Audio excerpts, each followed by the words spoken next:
Good morning, good afternoon, or good evening, whatever time it might be for you here at the front of your computer or device. Today we're going to talk about chemistry. This is lecture C. Lecture C is the first lecture in week 2. It's scheduled for Monday, Martin Luther King Jr. Day, but you can watch this any time of the week. It doesn't need to be on that holiday day. Chemistry, okay, is the study of stuff and energy and the interaction between the two. First idea here we have is matter. What is matter? Matter is defined as anything that has mass and occupies volume.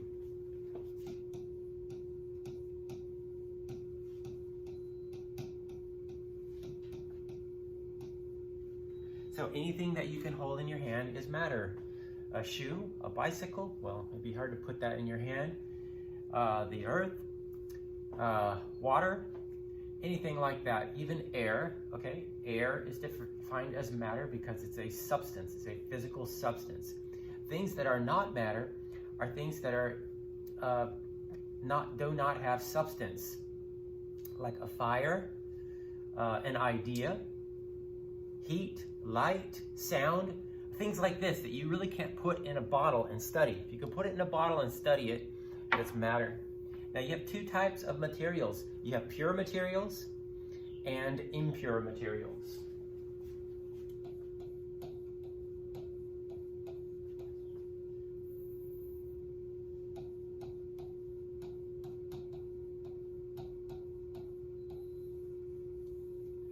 So let's first talk about pure substances.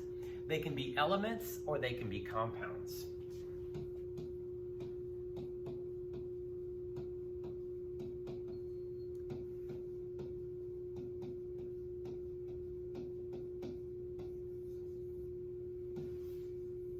All right, and there's no other category here, okay? So let's first talk about elements. What are elements? The Greeks used the thought that all of the universe is comprised of 4 elements: air, earth, fire, and water. We now know today that there are 118 elements that make up everything. Let me show you the periodic table really quick.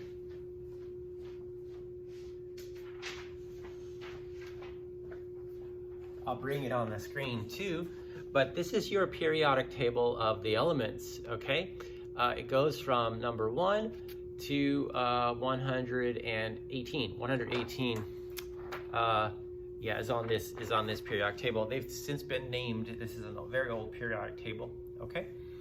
So elements 1 through 118. Now, an element is a substance in its most basic, fundamental nature, okay? You can divide something down and you can break it down to the smallest component, and that smallest piece of material is going to be an atom. We'll talk more about that in the future, but an element is composed of only one type of atom.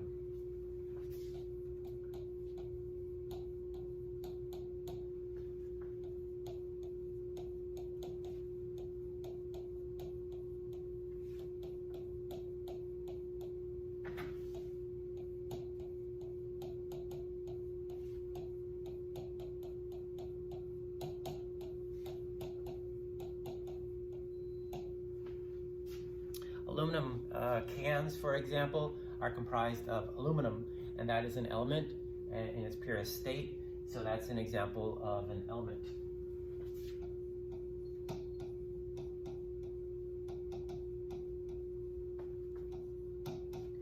You can find aluminum on the periodic table, right where my finger is pointing to. It says Al, capital A, small l, is the abbreviation for aluminum, okay? If you look carefully, aluminum or aluminium, okay, is the technical name for this element, but we'll just use the common English usage here. Another element that we've all kind of been familiar with is oxygen, okay? You need oxygen to breathe. It might be in oxygen cylinders and things like this.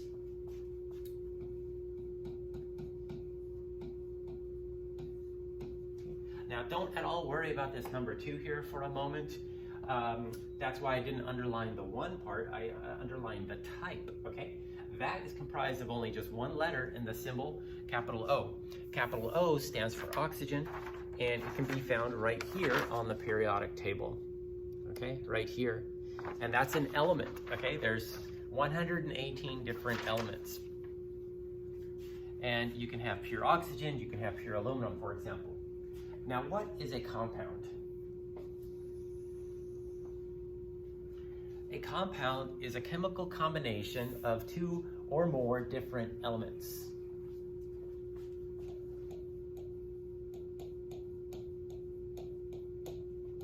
Okay? It's a unique compound, it's a unique substance. It is not a mixture of two different elements. Two different elements can come together and undergo a chemical reaction and form yet a new chemical substance called a compound. Okay?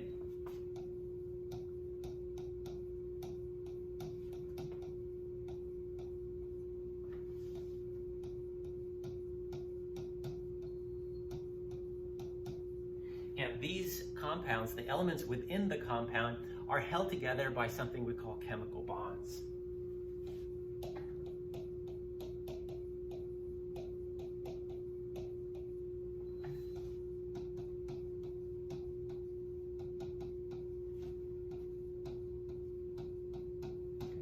So you can think of an element as like a hand, okay?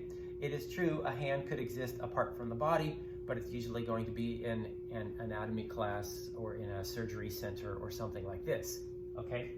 A compound could be thought of as the human body, okay? The hand is joined to the arm and to the rest of my body by ligaments, tendons, muscles, whatever else that makes up the human body, right?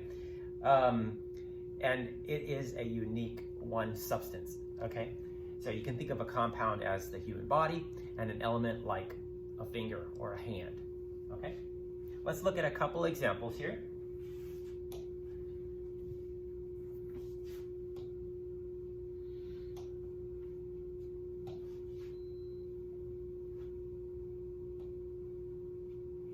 Not sure if this can be visible here on the computer screen too well, but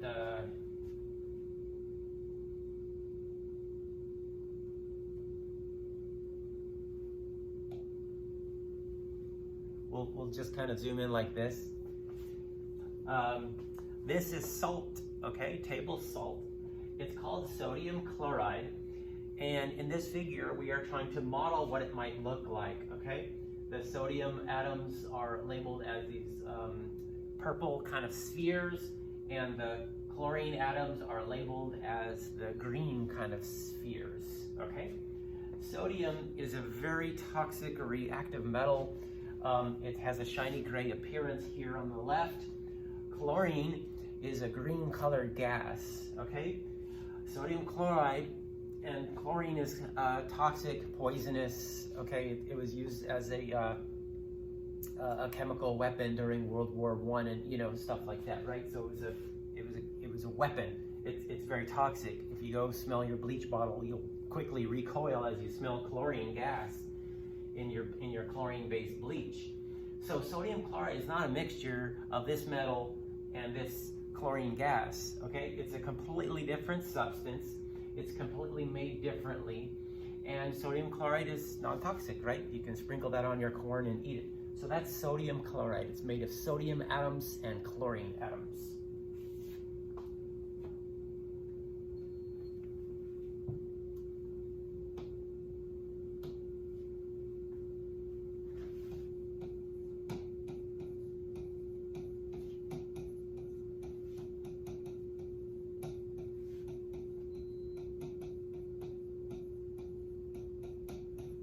Okay, we oftentimes call this salt. Okay, it has a weird name, sodium chloride, but capital N small a stands for sodium. That's this element on the periodic table where my finger is pointing. And capital C lowercase l is chlorine, and that is this element on the periodic table, chlorine. Okay. Another compound that we are very familiar with is water. Oftentimes, a a waitress or a waiter in a restaurant will write H2O on a little card as they're serving you. What do you want to drink? What do you want to drink? Writing out the word water is a little bit long, and I've seen just people write H2O.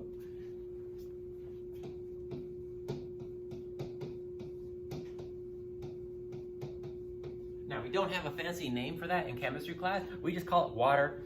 We say what it is, and it's comprised of two. Don't worry about the number 2 here, the digit here, the 2. Don't worry about that, okay? Right now, let's focus on the capital H and the capital O. Capital H is hydrogen. It's right here. That's a gas at room temperature. And oxygen is right here. That's a gas at room temperature. So we know water is a liquid. So water is not a mixture of hydrogen gas and oxygen gas, which somehow when they're a mixture is now a liquid, right? That's not the case. This is a distinct substance. Let me get you a model.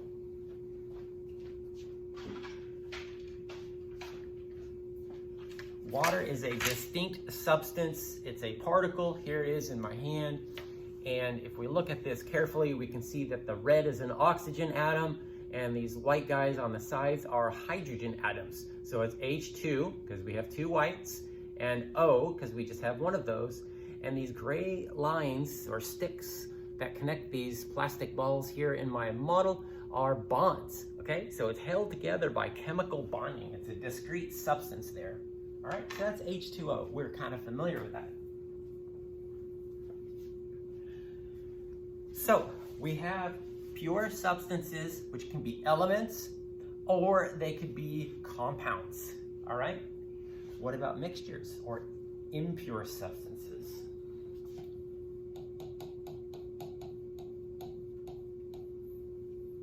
We have 2 types of mixtures. We have homogeneous mixtures, which are uniform.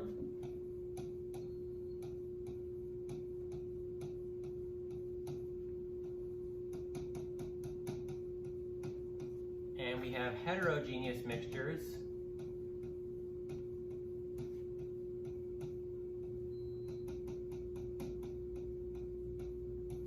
which are not uniform, okay? So on this slide, let me just highlight the major differences between these two by notating things on this board. Homogeneous mixtures are uniform throughout.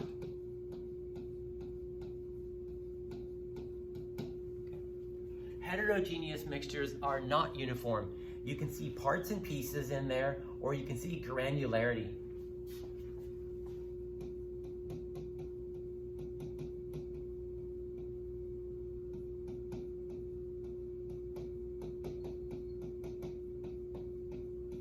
Let's not talk about chemistry too much. Let's think about food items, which we can relate to.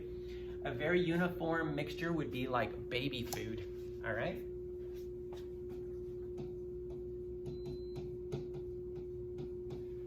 Now, the kind of baby food I have in my mind are the kind that come in little jars.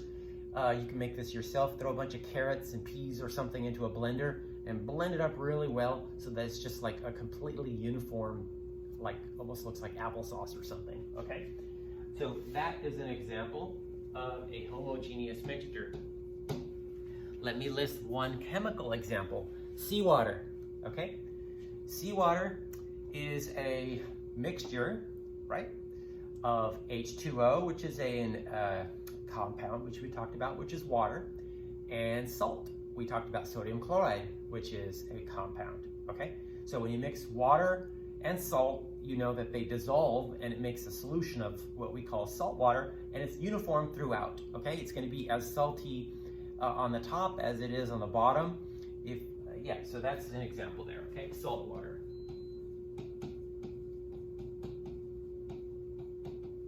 All right, let's now look at some heterogeneous mixtures.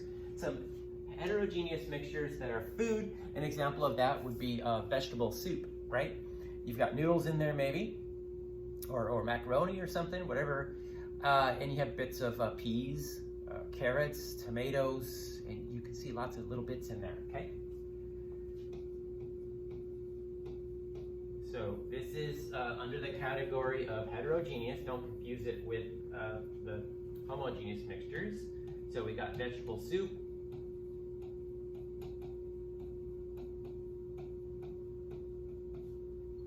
Okay.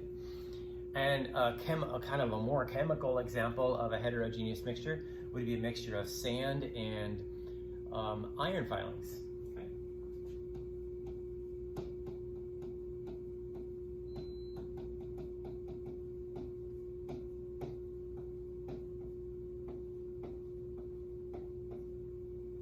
All right, so these are the main types of mixtures that you have. Let me show you a summary chart that shows all of these on one page.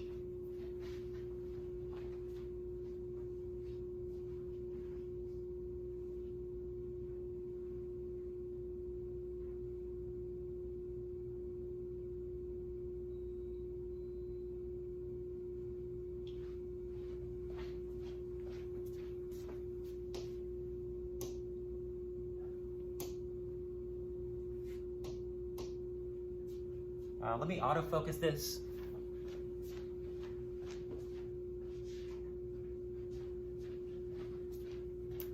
Excellent, I'm quite pleased with the results. All right, so up on top, remember we said that everything is matter. So that's the top of your pyramid. No matter what kind of substance we have here, we can say for sure, hey, it's matter. It's something you can put in a beaker or in your hand and study it. Now you have two types of substances, pure substances and mixtures. Mixtures are not pure, okay? Pure substances can be elements. Here's an example of a copper penny. A copper penny is made of lots of different identical copper atoms, represented by these, bronze-colored spheres here. All right. A pure substance could be a compound like water. Water is H2O. We talked about the model I was holding in my hand. Here's a picture of a whole bunch of them. Okay, a whole bunch of water molecules. All right, that's a pure substance. There's nothing else in there. Mixtures can be homogeneous or heterogeneous. Here's a mixture of copper and zinc, which is called brass. Many alloys, like jewelry, for example, are mixtures of metals. That's what an alloy is, okay? And this alloy happens to be a mixture of copper, which we said were the bronze, the kind of brown-colored spheres, and zinc are these black-colored spheres, okay? And they just kind of stack together and form, a homogeneous mixture.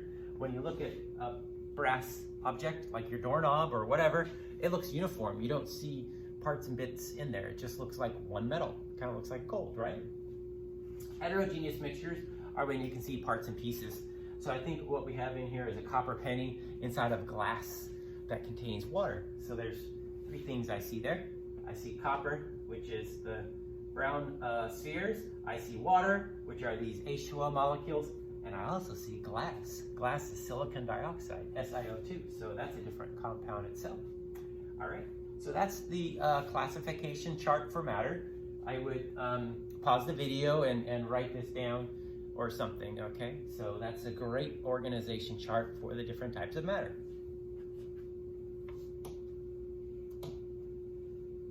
Okay, now,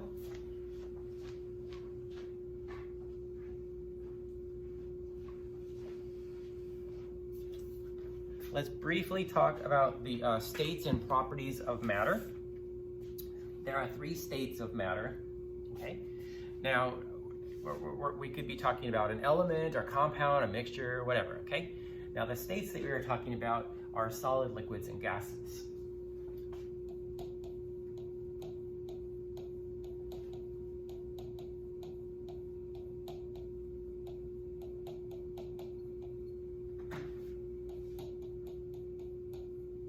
So let's make a little table. You can take notes as you go along here, okay? And we want to have a certain characteristic here for the different types of materials. So we'll put characteristic here.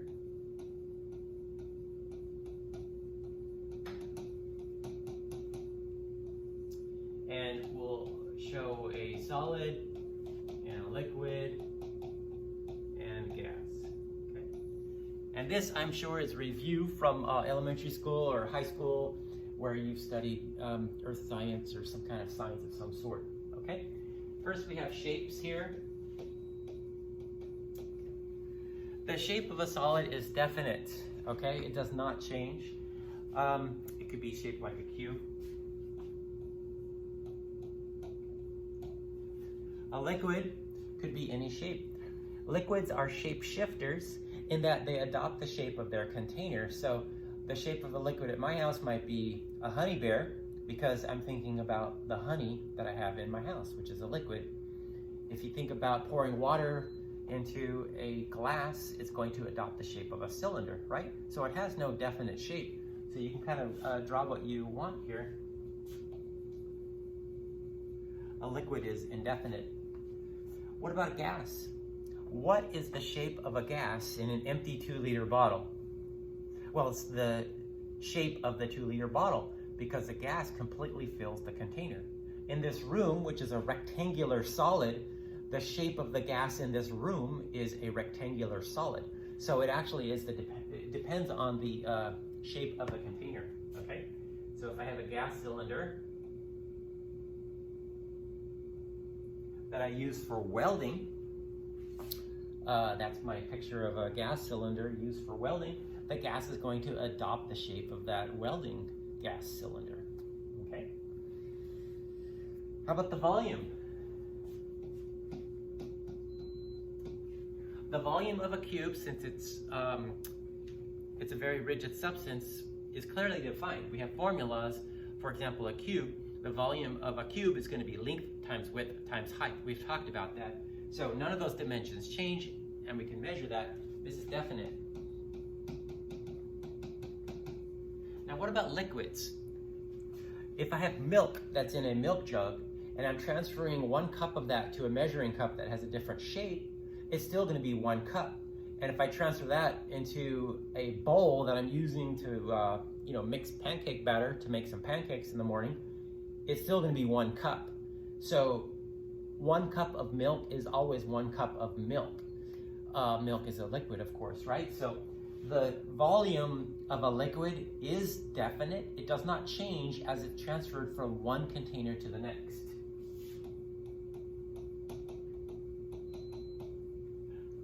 Gases, however, have an indefinite volume. The reason why is because they're squishy. They can be compressed. They can expand.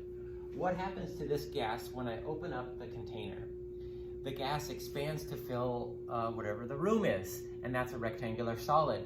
And what if I open all the windows in the room? Well, then that gas can explore the whole earth, which is a different volume, right? So you can transfer gases from one container to another, and since they completely fill the container, they have no definite volume.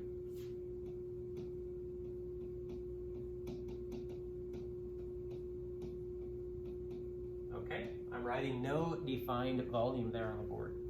Okay, how about arrangement of particles?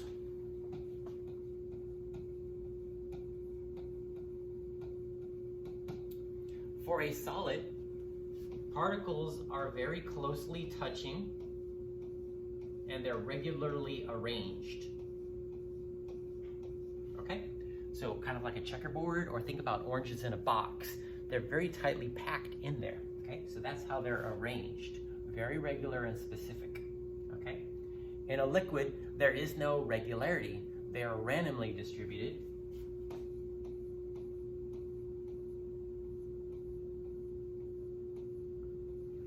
So I'm trying to draw some spheres here that are random. Think about taking some oranges and kind of just like tossing the oranges onto the ground and then taking a picture of them. They might look like this, okay? They're just kind of randomly strewn about. How about a gas? Think about taking your box of oranges, start driving down the street, and then just chuck your whole box of oranges out the window. Those oranges are gonna go flying out to different, businesses and neighbors' yards and things like that. They're gonna be just far apart and randomly strewn. Okay, so that's a good example of a model for a gas. Okay, again, these particles we can't really see here. Okay, let's look at some examples here. Example of a solid is sodium chloride, which is salt. I'll just write the common name for these. Okay, salt is a solid substance with definite shape.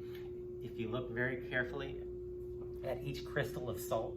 If you have good eyesight and you can see it there, it's going to be like a little miniature cube. Liquid, obviously water, and we've talked about oxygen gas.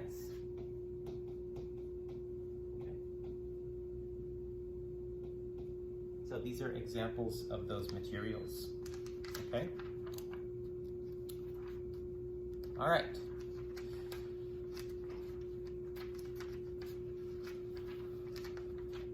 Now let's start talking more about atoms. Atoms and elements.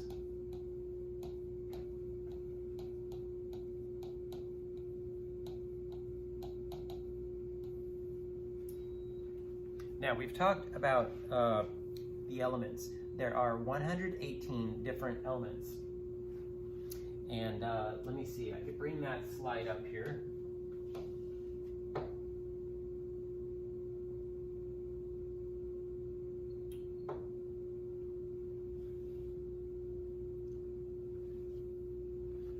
So here is what we call the periodic table of elements. It's one of the most iconic symbols in all of science, okay? All elements are arranged in this fashion because of the way they react. They tend to react in groups of families. And so we have these different families that we've created, okay? If there's an ancient, civilization on a distant planet that's advanced and has chemistry classes of its own and everything, they are going to have this picture, okay? So if we wanted to communicate to them and say, hey, we're smart, we might even just snap a photo of this and send it, and they would say like, that's just the shape of our periodic table in our classroom, but the letters are all weird and stuff, right? This is the periodic table, and it shows the 118 different elements on here, okay? Starting from hydrogen, which is number 1, and it goes all the way down. You have this weird arrangement down here to 118, okay? Now, each element has a symbol associated with it.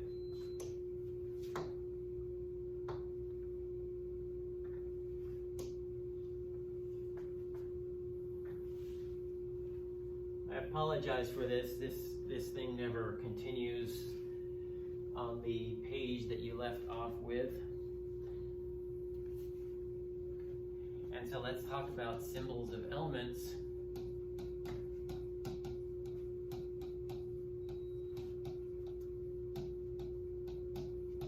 We in the United States, right, the English alphabet has only 26 letters, but we have to somehow make a symbol using letters to represent those 118 elements. For the Chinese or Japanese periodic table, it's much more interesting because they can use an individual symbol for all the different elements. For us here in the English language, we're limited to 26 characters. So that's why you have some things that have one capital letter.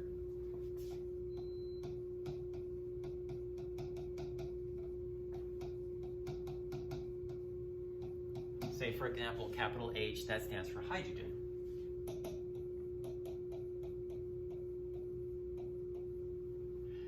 And then helium, for example, has one capital letter and then one lowercase letter.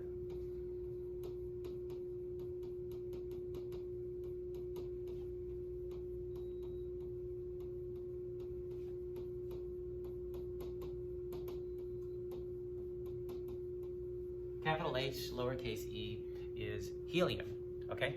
So you always want to look out for that. And we don't have 3 letters or 4 or 5 or something. It goes up to 2 letters, okay?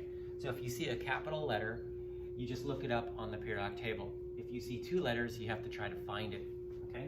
So for example,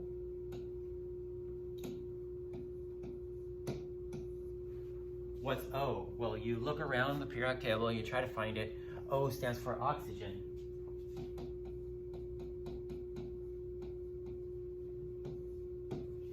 And then this guy here, capital O, small s, that's osmium. You just have to hunt around for it on your periodic table. I'll post a periodic table on the Canvas module so you can print it out and take a look at it, okay? And start looking around. Gold is capital A and small u.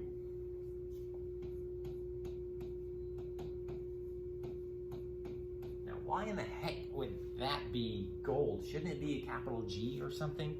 Now, the reason why is because gold is named from the Latin aurum, A-U-R-U-M, okay? Silver is A-G, okay? And you're looking at the A and going, I don't get it. Shouldn't it be S or something like that? Well, silver is argentum, okay? With a G in there, argentum. I'm not sure how to pronounce that in Latin, but a lot of the elements were named by ancient civilizations that discovered it well before science, like gold has been around forever. And they're derived from Latin or Greek, and different foreign scientists have discovered these and named them after mines in their country or whatnot. So that's why the names are very strange, okay? Just want to let you know that they have strange derivations, okay? O is oxygen, makes complete sense. But Ag is silver, that just is strange, right? Another weird one is tin. We're familiar with the phrase tin cups or tin foil or something like that. Tin is capital S, small n, and you're looking at that going, what? So tin comes from stannum, okay? Stannum. So that's tin. So kind of translated to English, it means tin. All right? So when you see a compound,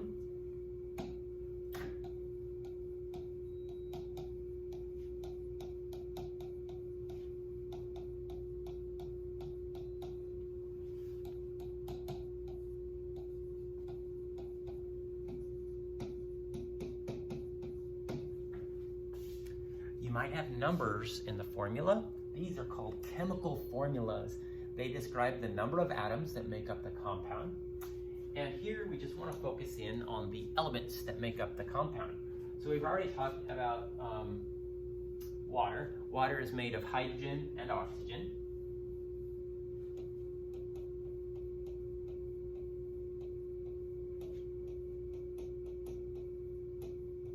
We've also talked about sodium chloride. Now, when you look at this, you don't want to look at capital N, find that in the periodic table, and conclude that it's made of nitrogen, which is capital N. You want to look to see if the next letter is a lowercase. If the next letter is a lowercase, those two are grouped together. So what we actually have is capital N, small a, capital C, small l. Okay, so you want to look for an upper, lower, and keep those two together. So this is sodium and chlorine.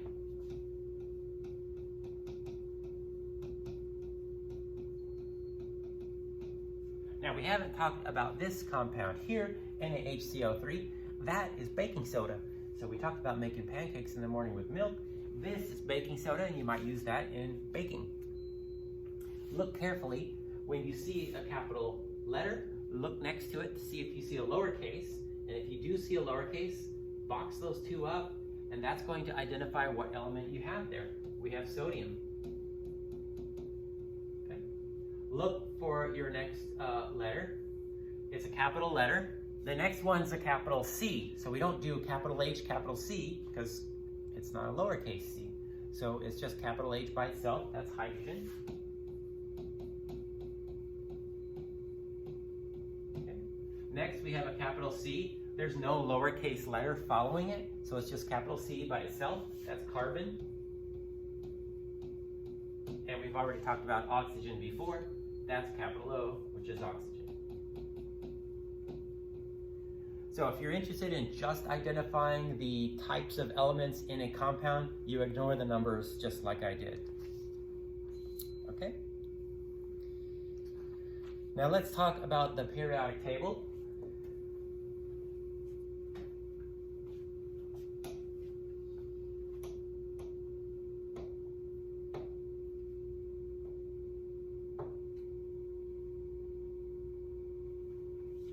The periodic table is arranged in a table, okay? So you've got groups.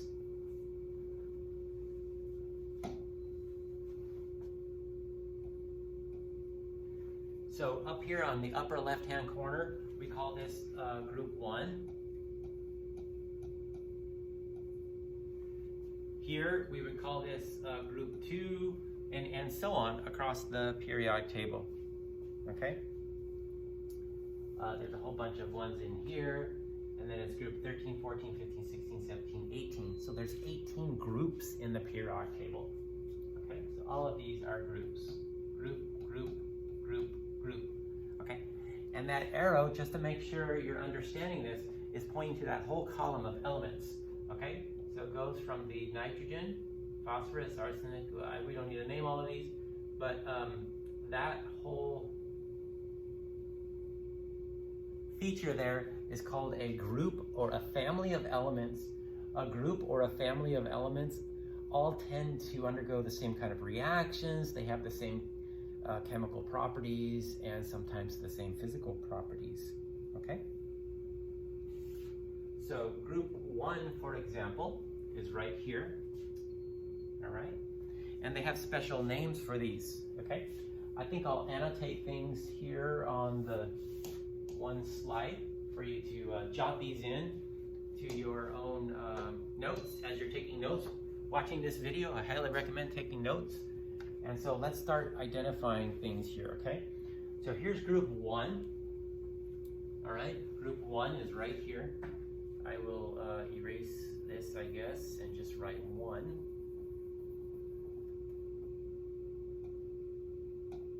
I'm writing in white. Group 1. These are called the alkali metals. Okay. Alkali metals are lithium. That is right here. Lithium is found in your cell phone. Sodium is found in sodium chloride. Potassium, rubidium, cesium. Okay, so those are different, very important elements. And hydrogen there is listed on the top there. Okay. The next group we have. Let me switch pens and write a number 1 here. The next group we have here is group 2. Okay, group 2. Group 2, that family, are called the alkaline earth metals.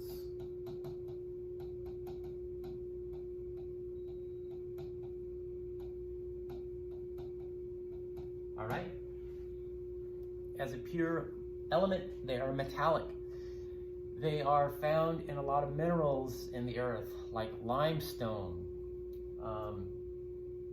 dolomite, and other kinds of rocks and minerals, okay? And so they're found in the earth, so we're kind of calling these the earth elements, okay? Calcium is found in milk. It's in our bones, right? So we're familiar with calcium. The middle guys here are all called the transition metals. I'll use a big red pen for that. So we'll increase the font a little bit. So right here, these whole group here in the middle are all called transition metals. Whoop.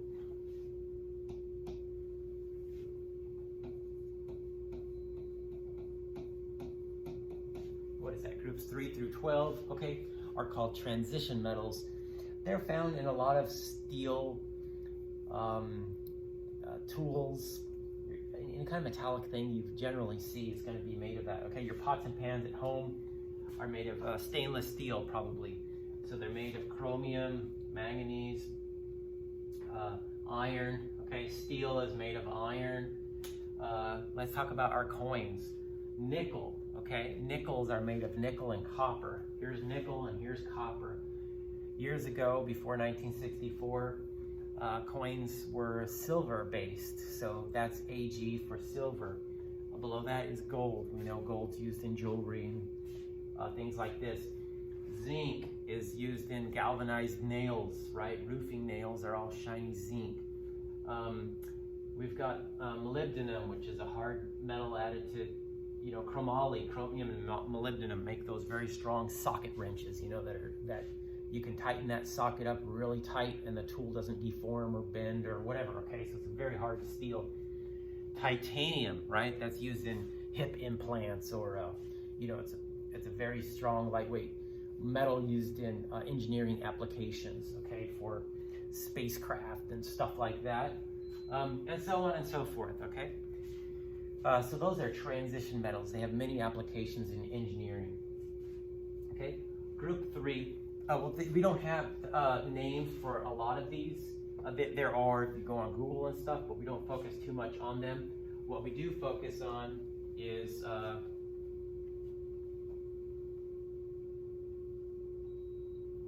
even that one. Groups 17 and 18 have names that I would like you to memorize. Group 17 are called halogens. I forgot to write the name of the transition metal.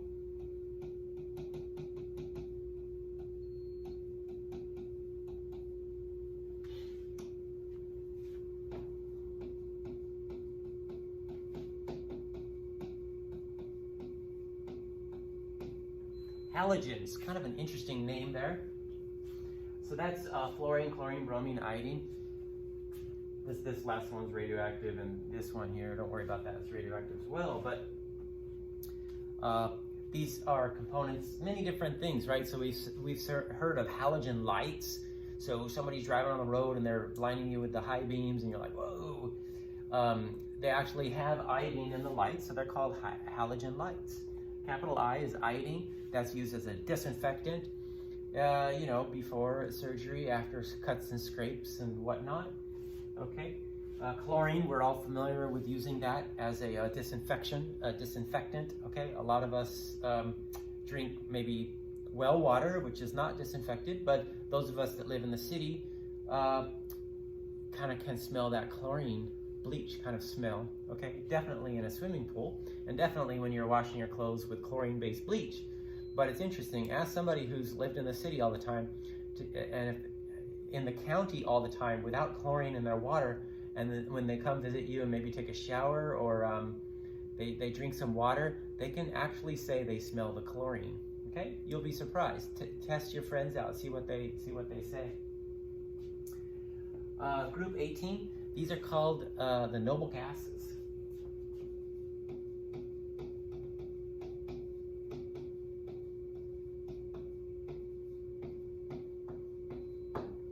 Noble, like nobility of a king or something like that.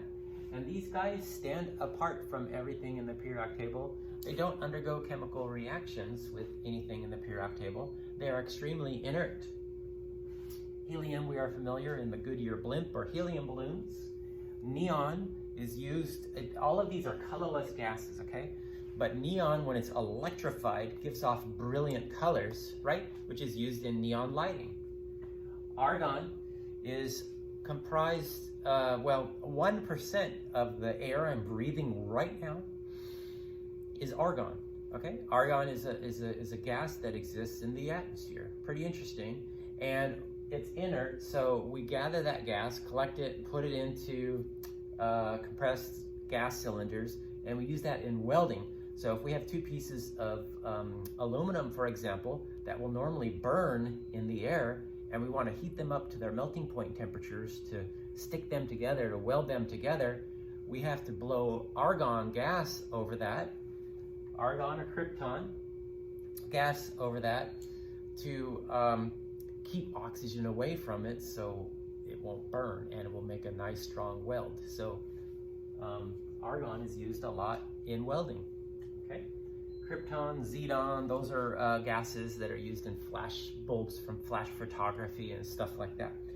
So those are where you can kind of find those, okay?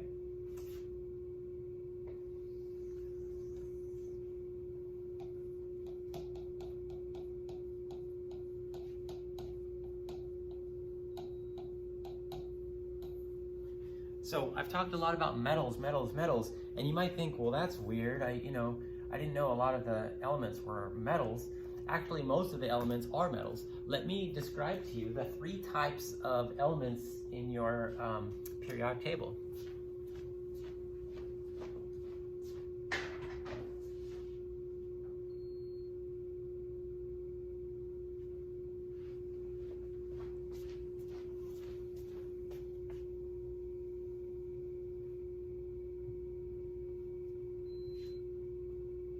All right, so let me focus this once again.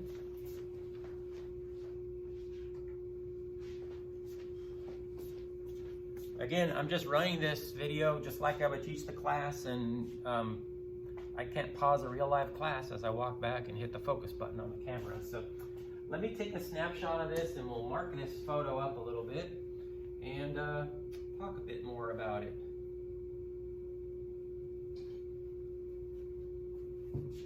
All right, so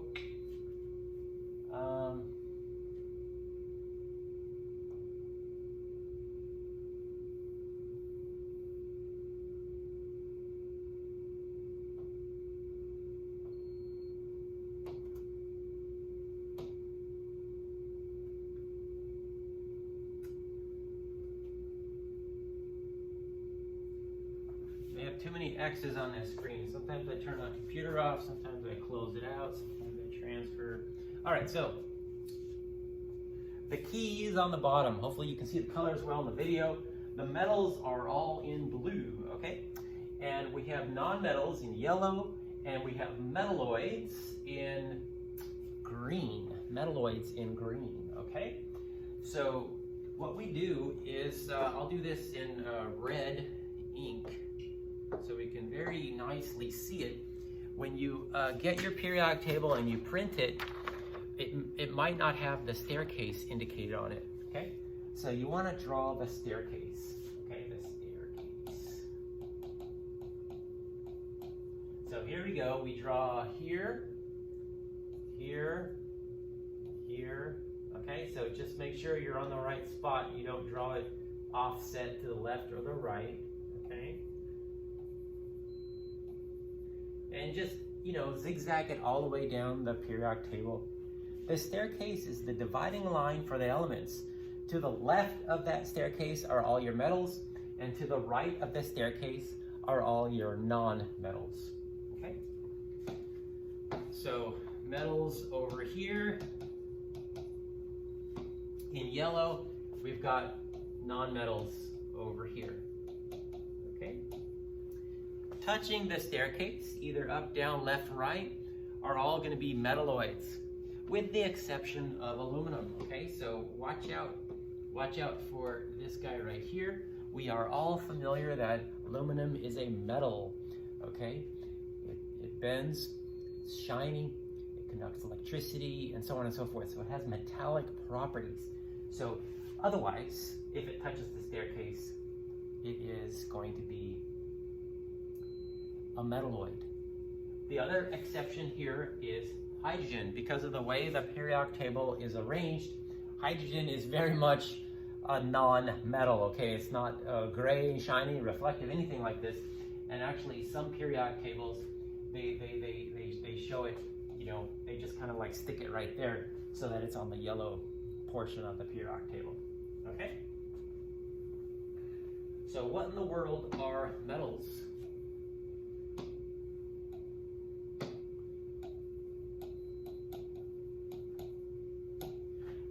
Okay, so let's list some of the properties of metals. They're typically gray. They're shiny and reflective. I have a sample of silver. I used to.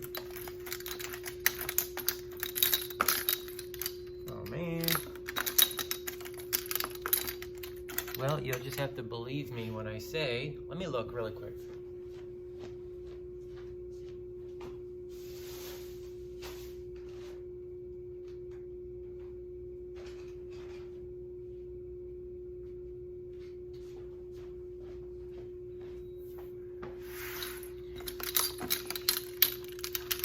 Here it is. So this is an extremely shiny metal. It's called silver that's been deposited on the inside of this glass test tube, okay? And we call that a silver mirror or a mirror. And guess what? When you're combing your hair in the morning and you're looking at your reflection in the bathroom mirror, you're actually looking at light that's reflecting off of silver. Silver is used to make mirrors.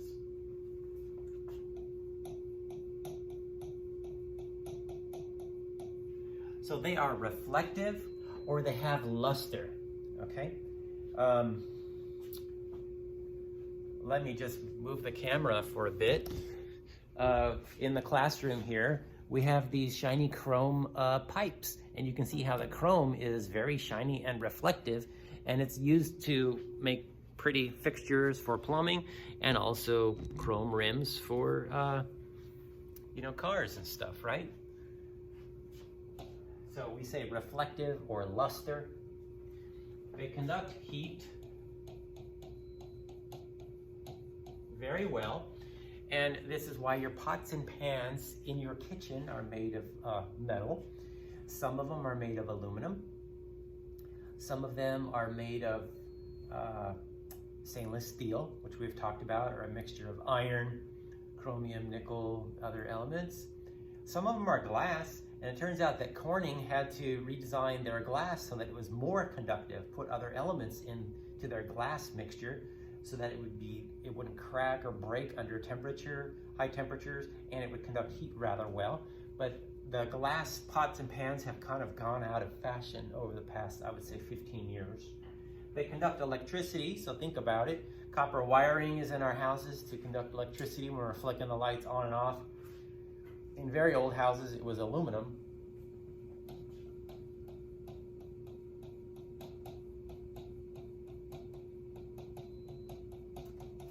They have high boiling points and high melting points, okay? So if you're putting that iron poker into your fireplace, it's not melting, right? So very high melting points, very high boiling points.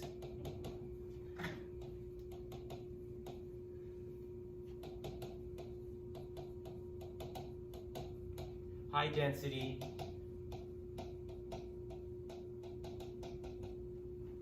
If you've held lead bullets before, you know that they're very dense, or lead shot or whatever, or something like that, okay? Those are the properties of metals. Non-metals are completely opposite.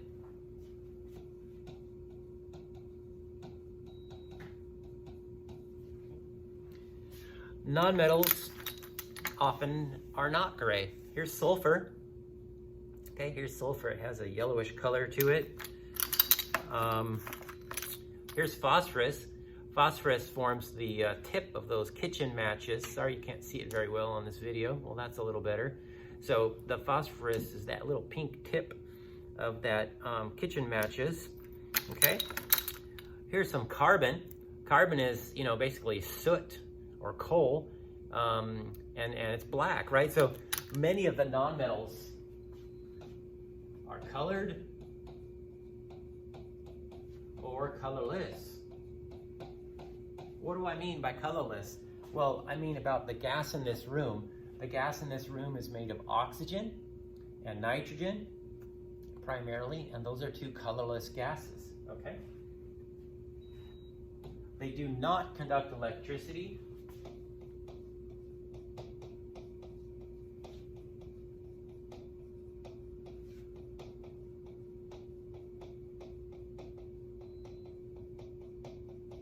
Okay? They have low melting points.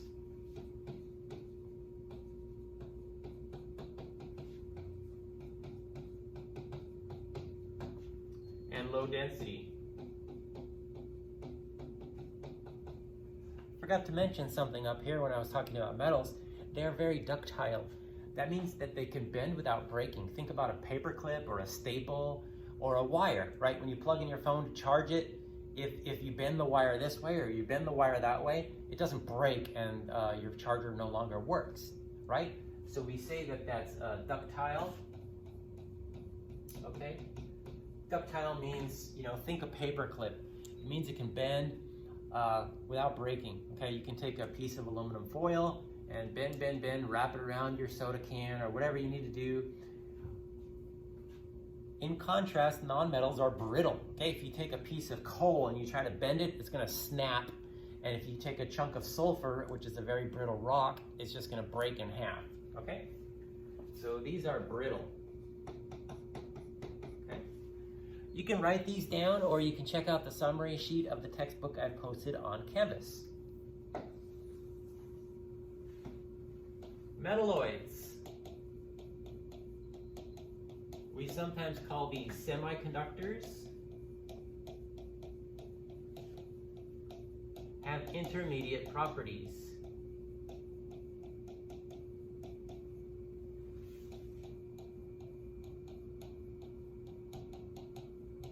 Okay, so they might have half of one and half the other, okay?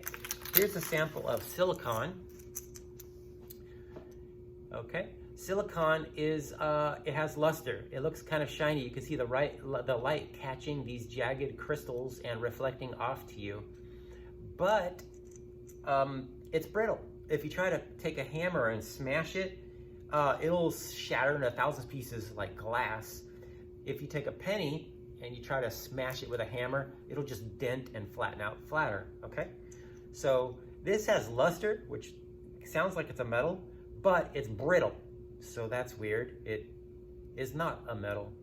It's in between. It's called a metalloid. So remember, if your element is touching the staircase, it's going to be a metalloid. The staircase on here is so faint, I don't think you can see it in the video, but silicon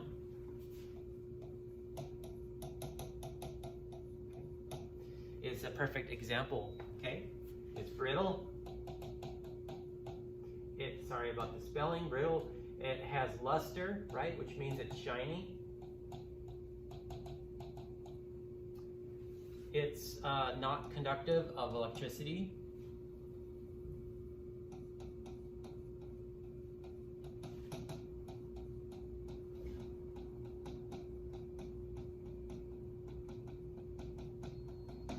And so on.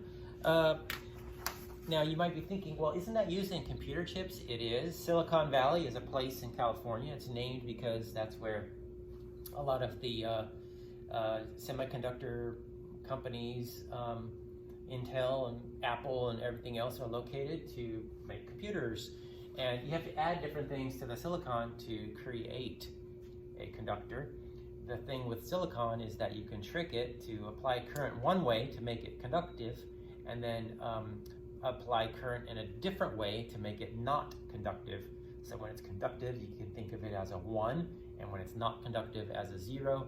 So that's how the 1s and 0s are built up in computing. It's kind of like a switch, okay? And that's the basis of the transistor. The transistor works because silicon, or a semiconductor in there, can conduct electricity under some conditions, but not under other conditions, okay? So very useful to have something that you can control, okay? You can't make a computer completely out of aluminum because you're just gonna have ones everywhere, right? Everything's gonna conduct. Your whole circuit board's gonna conduct. But silicon can be changed. Sometimes it conducts, sometimes it doesn't, and so you can control that electrically in a computer, okay? And I know our current Pentium chips are made of millions and millions of transistors, so it's basically like a bunch of switches. And that's all math is switching, switching, switching. Adding 1s and 0s. Okay, I think, let me check my book really quick.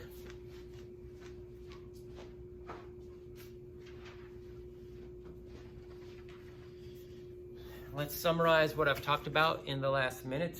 We've talked about types of matter. We've talked about pure substances, which could be elements or compounds.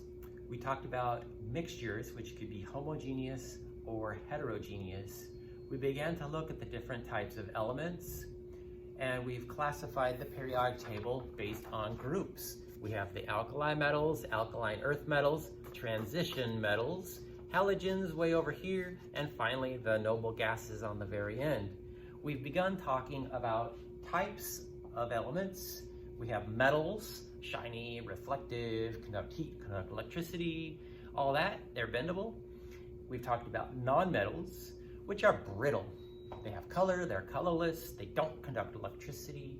And we talked about metalloids, which are sometimes referred to as semiconductors, which are in between. They might have low density, but have luster. maybe a high boiling point, melting point, but do not conduct electricity, and so on. It's kind of a mixed bag, okay? It's on the border between the two extremes. So that's it for lecture C. We will finish up chemistry on the next lecture, which will be lecture D. Hope your week is going well, and have a good day.